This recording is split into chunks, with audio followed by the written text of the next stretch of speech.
नमस्कार दोस्तों, अपने चैनल में आपका स्वागत है। आज हम एक ऐसी बात से शुरुआत करने वाले हैं जो शायद आपकी जिंदगी को हमेशा के लिए बदल दे। क्या आपने कभी सोचा है कि दुनिया का सबसे खतरनाक वायरस कौन सा है? बिल्कुल। और दोस्तों, ये वायरस किसी लैब में नहीं बना, ना ही ये कोई आम बीमारी है। दुनिया का सबसे खतरनाक वायरस है एवरेज सोच। एक ऐसी सोच जो धीमे जहर की तरह हमारे सपनों को, हमारे अंदर की आग को मार देती है। सही कहा आपने। देखिए, हमें अक्सर लगता है कि हमारी नाकामी, हमारी मजबूरियां या जो आम सच्चाई है ना, वही हमारी लिमिट है। पर असल में जिसे हम लिमिट मानते हैं वो सिर्फ हमारे दिमाग की बनाई हुई एक बाउंड्री होती है। वही तो आज की इस विस्तार से की गई चर्चा का मेन मकसद सिर्फ हवा में मोटिवेशन देना नहीं है। हम आज साइंस और साइकोलॉजी की मदद से समझेंगे कि कैसे एक इंसान अपने ही दिमाग के एक जादू से, जिसे रियलिटी डिस्टॉर्शन फील्ड कहते हैं, असंभव को संभव बना देता है। मतलब कैसे एक आम इंसान का दिमाग अपनी बनाई हुई इन फिजिकल और मेंटल हदों को तोड़कर एक नई सच्चाई पैदा करता है, राइट? इसे समझने के लिए हम 1984 की एक बहुत ही मशहूर कहानी पर चलते हैं। हाँ, ये एप्पल कंपनी के शुरुआती दिनों की बात है। स्टीव जॉब्स को अचानक महसूस हुआ कि उनका जो नया मैक कंप्यूटर है, उसको स्टार्ट होने में, यानी बूट होने में बहुत लंबा वक्त लग रहा है। उन्होंने अगले ही दिन अपने सबसे बेहतरीन इंजीनियर को बुलाया। और उस इंजीनियर का नाम था लैरी। जॉब्स ने उससे कहा कि भाई, इसका बूट टाइम किसी भी हाल में कम करना होगा। अब लैरी तो ठहरा इंजीनियर, उसने तुरंत साइंस और फैक्ट्स का हवाला दे दिया। और उसकी बात अपनी जगह बिल्कुल तार्किक थी। उसने समझाया कि देखिए, हार्ड डिस्क के घूमने की फिक्स स्पीड होती है, डेटा ट्रांसफर की लिमिट होती है, जिसे आप सॉफ्टवेयर लिखकर रातों रात तेज नहीं कर सकते। ये फिजिक्स के खिलाफ है। हाँ, और अगर देखा जाए तो लैरी की बात वैसी ही थी जैसे कोई आपसे कहे कि गुरुत्वाकर्षण यानी ग्रेविटी का नियम गलत है। मतलब साइंस से कोई कैसे जीत सकता है? एक इमोशनल बात कहने से हार्डवेयर की स्पीड थोड़ी बढ़ जाएगी। यहीं पर जॉब्स ने वो किया जिसने पूरी गेम बदल दी। उन्होंने टेक्निकल बातों को साइड में रख दिया और लैरी की आंखों में देखकर एक बहुत ही डीपली इमोशनल सवाल पूछा। क्या पूछा उन्होंने? उन्होंने कहा कि लैरी, अगर मैं ये कहूं कि इस कंप्यूटर के सिर्फ 10 सेकंड जल्दी स्टार्ट होने से किसी इंसान की जान बच सकती है, तो क्या तुम इसका बूट टाइम कम करोगे? लैरी एकदम शांत हो गया। अरे वाह, ये तो सीधा दिल पर वार था। बिल्कुल।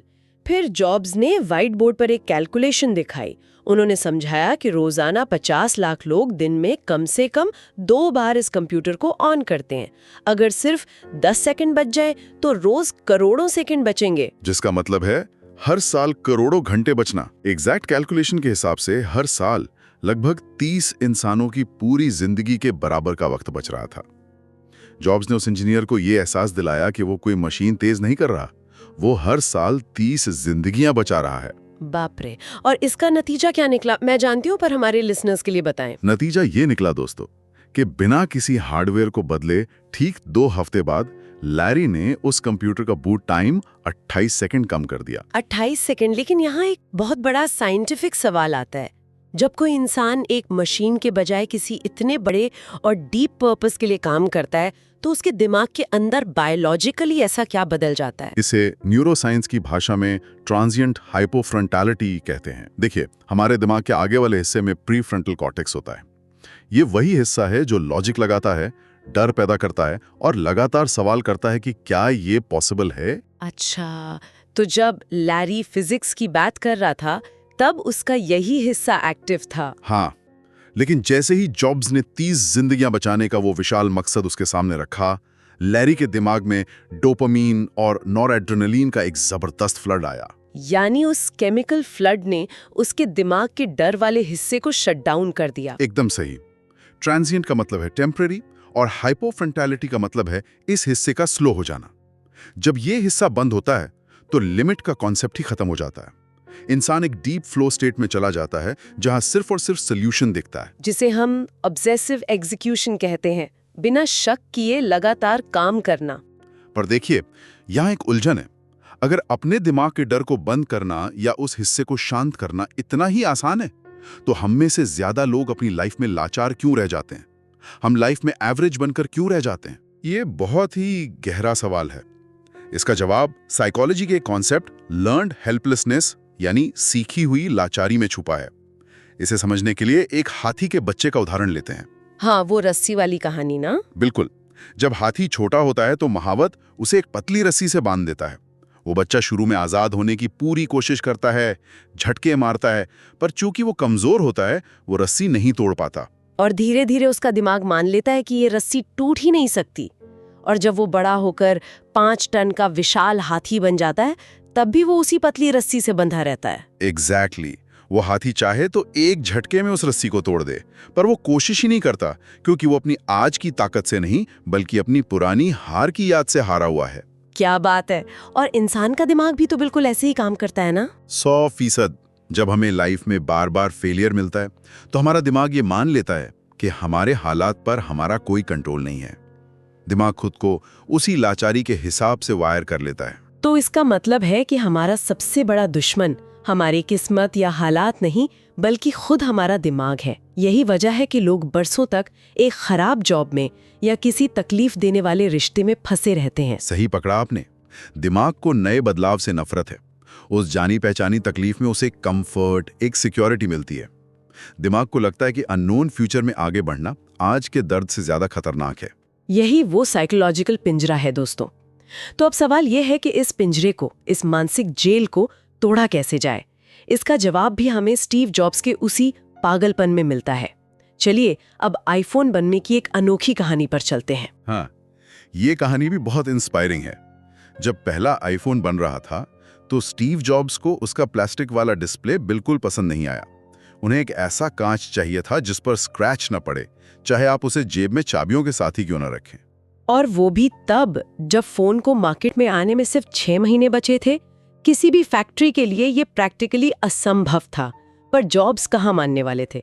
वो सीधा कॉर्निंग कंपनी के सीईओ वेंडल वीक्स के पास पहुंच गए। और वेंडल ने उन्हें गोरिल्ला ग्लास के बारे में बताया, जो उनकी लैब में सालों से रखा था पर कभी प्रोड्यूस नहीं हुआ था। जॉब्स ने तुरंत अगले 6 महीने में लाखों ग्लासेस का ऑर्डर दे दिया। और वेंडल ने क्लियरली मना कर दिया है ना। बिल्कुल। वेंडल ने कहा कि भाई ये फिजिकल रूप से नामुमकिन है। हमारी फैक्ट्रीज में आज तक ऐसी चीज मैस प्रोड्यूस नहीं हुई है और 6 महीने में तो सवाल ही पैदा नहीं होता। फिर जॉब्स ने अपना रियलिटी डिस्टॉर्शन फील्ड कैसे यूज किया यहाँ पर?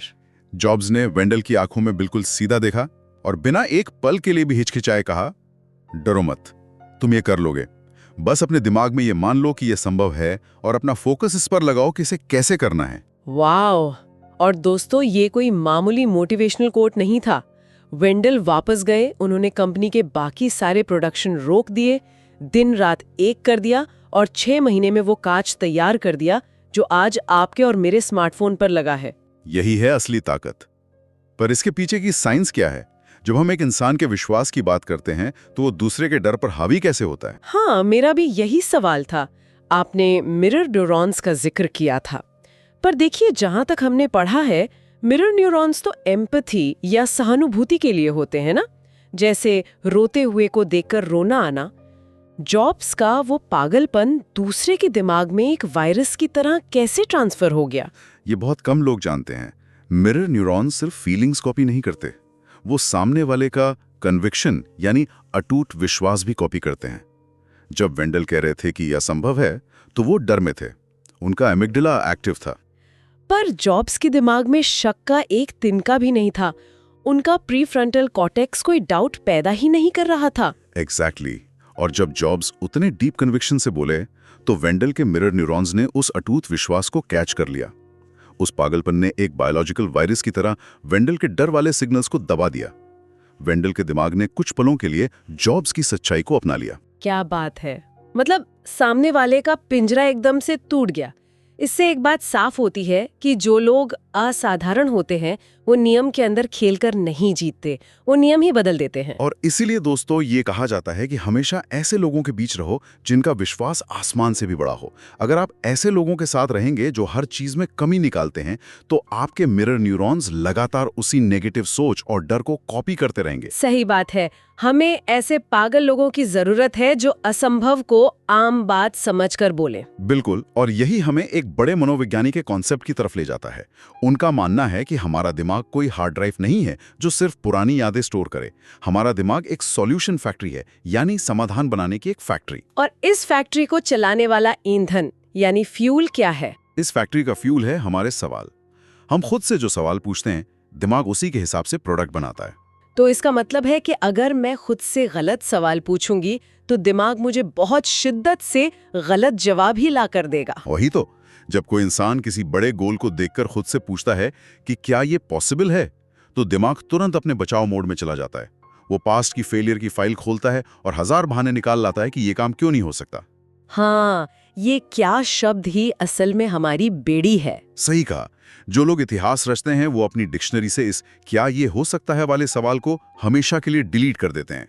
वो खुद से सिर्फ एक सवाल पूछते हैं, ये कैसे किया जा सकता है। जैसे ही हम क्या को हटाकर कैसे पर आते, हम अपने दिमाग को ऑर्डर दे देते हैं कि भाई लक्ष्य तो फिक्स है, अब तू बस रास्ता बता। दिमाग फिर बहाने बनाना छोड़कर प्रॉब्लम सॉल्विंग मोड में आ जाता है। इस क्या वर्सेस कैसे का सबसे बड़ा हिस्टोरिक एग्जाम्पल 1961 में देखा गया था, जब अमेरिका के तत्कालीन राष्ट्रपति जॉन एफ कैनेडी ने दुनिया के सामने ऐलान किया कि इस दशक के अंत तक हम एक इंसान को चांद पर भेजेंगे और वापस लाएंगे। और अगर उस वक्त के फैक्ट्स देखें तो वो ऐलान पूरे पागलपन से कम नहीं था। दोस्तों, उस वक्त नासा के पास स्पेस ट्रैवल का टोटली सिर्फ 15 मिनट का अनुभव था। सिर्फ 15 मिनट? और तब के जो सबसे बड़े और बेहतरीन कंप्यूटर्स थे, जो पूरे कमरे का बराबर होते थे, उनकी ताकत आजकल के एक सस्ते कैलकुलेटर से भी कम थी। चांद तक जाने का कोई रॉकेट नहीं था। साइंस के हिसाब से ये टारगेट क्लियरली इम्पॉसिबल था। हर इंजीनियर का दिमाग यही चीख रहा होगा कि ये नहीं हो सकता, पर कैनेडी ने वो टारगेट जानबूझकर चुना था, है ना? बिल्कुल। अगर टारगेट सिर्फ धरती का एक और चक्कर लगाना होता तो कोई नई टेक्नोलॉजी बनती ही नहीं। कैनेडी ने क्या ये पॉसिबल है वाले सवाल को ही जड़ से खत्म कर दिया। अब उनके पास सिर्फ एक ही ऑप्शन था, ये सोचना कि अब ये कैसे होगा। और यही से दोस्तों सच्चाई बदलती है। जब लक्ष्य इतना बड़ा हो कि वो आपकी सोच को डरा दे, तभी असली प्रोग्रेस होती है। तो इस सब को अपनी लाइफ में कैसे अप्लाई करें? हम उस इनर फायर, उस आग को कैसे जगाएं? इस मेंटल वॉर को जीतने के प्रैक्टिकल स्टेप्स क्या हैं? मैं आज 5 ऐसे सॉलिड स्टेप्स बताता हूं दोस्तों, जिन्हें अगर आपने फॉलो किया तो आपकी दुनिया बदल जाएगी। स्टेप नंबर 1, एक ऐसा डरावना गोल चुनो, एक ऐसी मंजिल सोचो जिसमें अगर हारने का डर ना हो तो आप वही बनना चाहेंगे। स्टेप नंबर 2, क्या ये पॉसिबल है? इस सवाल को आज और अभी अपनी जिंदगी से बंद कर दो। सिर्फ और सिर्फ ये कैसे होगा, इस पर फोकस करो। बहुत बढ़िया।